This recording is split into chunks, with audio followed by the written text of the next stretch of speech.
Video ini kami dari kelompok 10 akan membacakan materi mengenai pengaruh budaya pada konteks ruang lingkup pelayanan kesehatan. Nah, materi yang pertama itu adalah komunikasi pelayanan kesehatan dalam masyarakat dengan budaya yang beragam. Yang pertama itu ada miscommunication. Jadi ada pasien yang berasal dari Iran dan dia sedang berobat di rumah sakit yang berada di Amerika. Kemudian pasien tersebut ternyata tidak bisa bahasa Inggris dan si dokter pun dari Amerika itu tidak bisa atau tidak memahami budaya dari negara Iran. Nah, ketika pasien tersebut berkomat-kamit di lantai dan juga melakukan gerakan-gerakan yang aneh, dokter tersebut yang melihatnya itu langsung segera menghampirinya dan segera membantunya. Tetapi nyatanya ternyata pasien tersebut merasa terganggu karena pasien tersebut sedang berdoa. Kemudian yang kedua ada dinamika pendidikan yang berubah. Jadi ada seorang mahasiswa yang berasal dari Jepang menuntut ilmu di Amerika. Nah, kemudian mahasiswa tersebut sakit dan dilarikan ke rumah sakit dan harus segera dioperasi. Nah, kalau misalkan mahasiswa tersebut mempercayai bahwa angka 4 merupakan simbol kesialan. Sedangkan kalau di Amerika itu angka 13 baru simbol sebagai kesialan.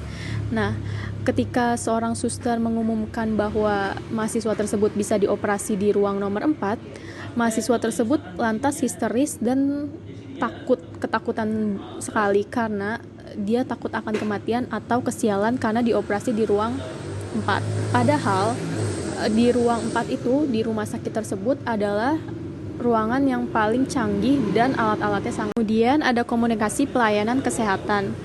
Lackman menjelaskan bahwa pelayanan kesehatan yang kompeten membutuhkan komunikasi yang efektif antara individu yang terlibat, pasien, dokter, tenaga medis, penerjemah, dan anggota keluarganya.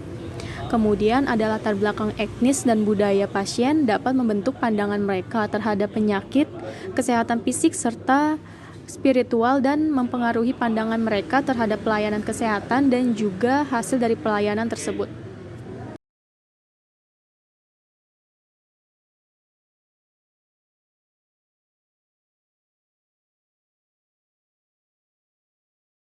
Dan untuk contoh yang terakhir menunjukkan bahwa kekuatan simbol di Jepang itu masih sangat kuat.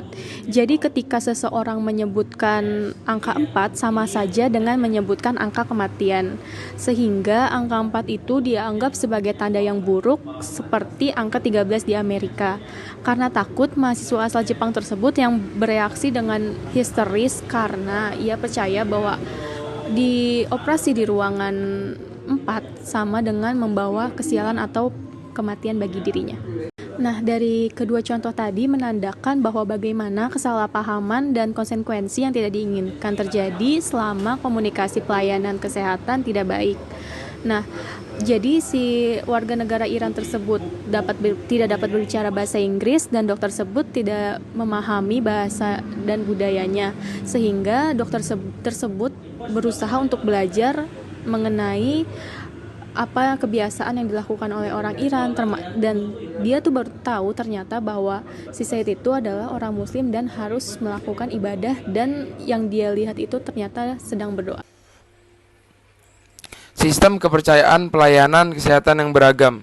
Semua budaya memiliki kepercayaan mengenai penyakit dan kesehatan yang beragam dan diperoleh dari cara pandang mereka dan yang disampaikan dari generasi ke generasi. Ada tokoh yang bernama Andrews menyarankan paradigma yang komprehensif di mana sistem kepercayaan kesehatan dibagi dalam tiga kategori besar. Yang pertama ada supernatural atau magis atau religius. Kedua, holistik ilmiah.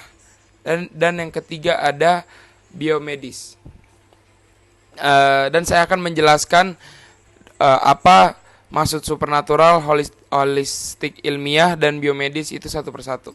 Yang pertama saya akan menjelaskan tentang supernatural atau magis atau religius. Ada premis yang mendasari. Orang yang mengikuti pandangan supernatural atau magis percaya bahwa keadaan kesehatan seseorang dipengaruhi oleh ilmu sihir dan kekuatan magis serta roh-roh jahat. Ada 5 kategori kepercayaan yang dianggap bertanggung jawab atas penyakit. Yang pertama ada ilmu sihir. Yang kedua ada melanggar hal yang tabu. Ketiga ada mengganggu objek yang sakit. Keempat ada menyebabkan penyakit. Dan yang kelima ada kehilangan jiwa. Dan ada macam-macam pengobatan penyakitnya itu. Yang pertama ada dalam pengobatannya, melibatkan hubungan yang positif dengan para roh serta dewa-dewa. Dan yang kedua, biasanya pengobatan ini dilakukan oleh para dukun, ahli obat, kauna, kurandero, atau santero yang dalam artian penyembuh jiwa. Masuk ke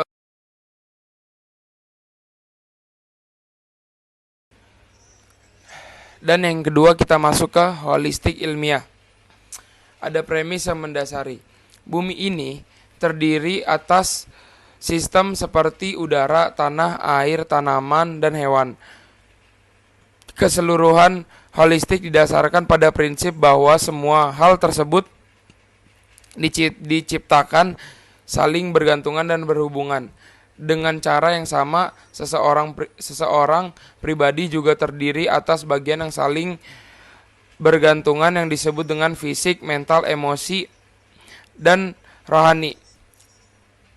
Jika hidup ingin dipertahankan, maka bagian tersebut tidak dapat dipisahkan. Karena apa yang saling terjadi pada suatu sistem juga dirasakan oleh sistem yang lain. Kedua ada penyebab penyakit. Pendekatan holistik dan naturalis terhadap penyebab penyakit beranggapan bahwa ada hukum alam yang mengatur segala sesuatu dan setiap orang yang ada dalam semesta ini. Supaya orang sehat, mereka harus tetap hidup selaras dengan hukum alami serta dengan sukarela menyesuaikan diri dan beradaptasi pada perubahan lingkungan. Dalam membahas kepercayaan mengenai penyebab holistik di antara budaya Asia, Giger dan David Bizar menyarankan bahwa orang Cina, Filipina, Korea, Jepang, dan Asia Tenggara tidak percaya bahwa mereka berkuasa atas alam. Mereka memiliki pandangan fatalis di mana manusia harus menyesuaikan diri dengan dunia fisik dibandingkan mengontrol atas atau mengubah lingkungan. Dan yang ketiga ada pengobatan penyakit. Dalam tradisi supernatural, magis, religius, pengobatan melibatkan hubungan yang positif dengan roh-roh atau dewa-dewa dan lain sebagainya. Pengobatan dilaksanakan oleh seseorang penyembuh yang disebut oleh dukun. Tergantung dari budayanya. Penyembuh ini dapat disebut dengan ahli obat atau penyembuh jiwa. Berasal dari bahasa Siberia kuno yang berarti penyembuh jiwa dan merujuk kepada seseorang yang bekerja dengan kekuatan supernatural. Kepercayaan terhadap syaman atau dukun ini ditemukan di beberapa bagian dunia. Ini diantara orang-orang yang hidup dengan bantuan mistis atau hubungan spiritual yang mereka percayai ada di antara setiap orang dan setiap sesuatu di alam semesta ini. Dan yang kita masuk yang terakhir, ketiga, biomedis. Biomedis, sistem pelayanan kesehatan ilmiah atau biomedis berfokus pada diagnosis objektif dan penjelasan ilmiah atas penyakit. Kedua, penyebab penyakit, masalah biologis dan ketidaknormalan dalam struktur fungsi kimianya dan atau struktur fisik. Ketiga, pengobatan penyakit. Pengobatan berusaha untuk mengembalikan tubuh pada kondisi normal melalui bedah atau terapi. Ya, di sini saya akan menjelaskan tentang perbedaan dalam mencegah penyakit.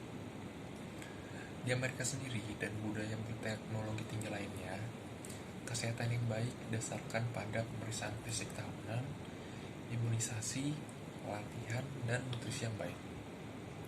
Kaum muslim di negara Afghanistan bergantung pada ajaran Quran dalam melindungi mereka dari penyakit, yaitu ta'wiz. Ayat Al-Quran ditulis di kertas dan dibungkus dan dimasukkan dalam kain atau dimasukkan ke dalam air untuk diminum atau dibakar dan asapnya dan minyak yang diletakkan di dekat pasien. Kompetensi pelayanan kesehatan antar budaya. Kepekaan dan pengetahuan tentang budaya seorang pasien merupakan hal penting dalam yang pertama ada kesadaran budaya, yang kedua ada pengetahuan budaya, dan yang ketiga pemahaman budaya, dan yang keempat ada kemampuan budaya.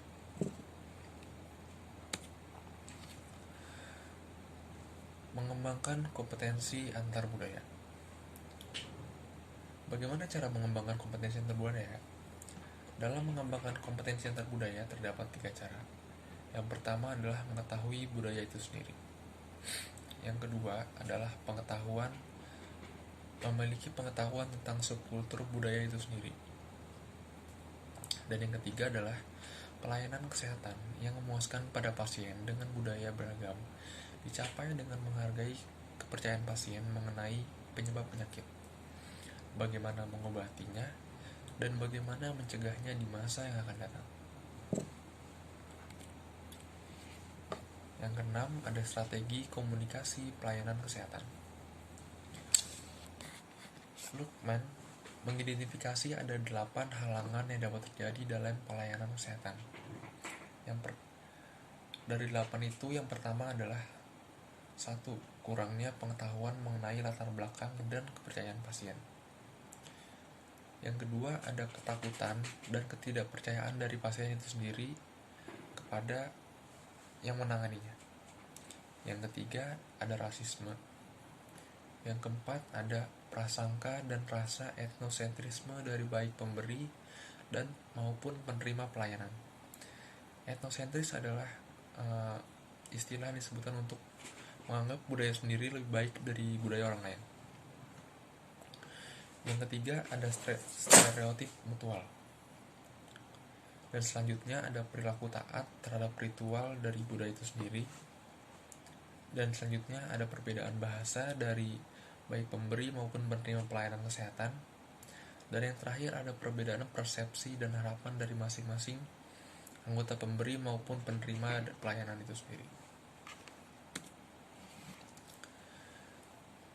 Yang ke-8 ada cara mengatasi halangan komunikasi. Dalam mengatasi halangan komunikasi dapat dilakukan dengan berbagai cara. Di antaranya adalah sebagai berikut. Yang pertama itu, yang paling penting, izinkan pasien terbuka dan jujur kepada kita. Jika pasien sudah terbuka dan jujur, maka hal selanjutnya akan lebih mudah.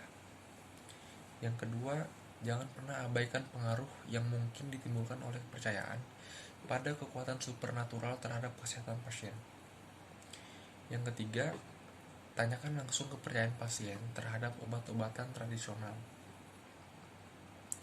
Yang keempat, jangan pernah mencoba memaksakan perubahan atau menuntut pasien untuk cepat berubah. Yang kelima, berempatilah dalam menyampaikan pesan. Yang keenam, ada kendalikan diri terhadap berita buruk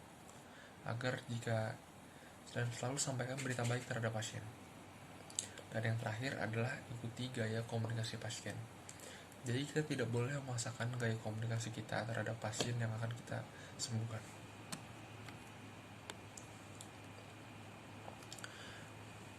Dalam bahasa dan pelayanan kesehatan ada 3. Yang pertama, melakukan wawancara. Yang kedua, ada perbedaan bahasa.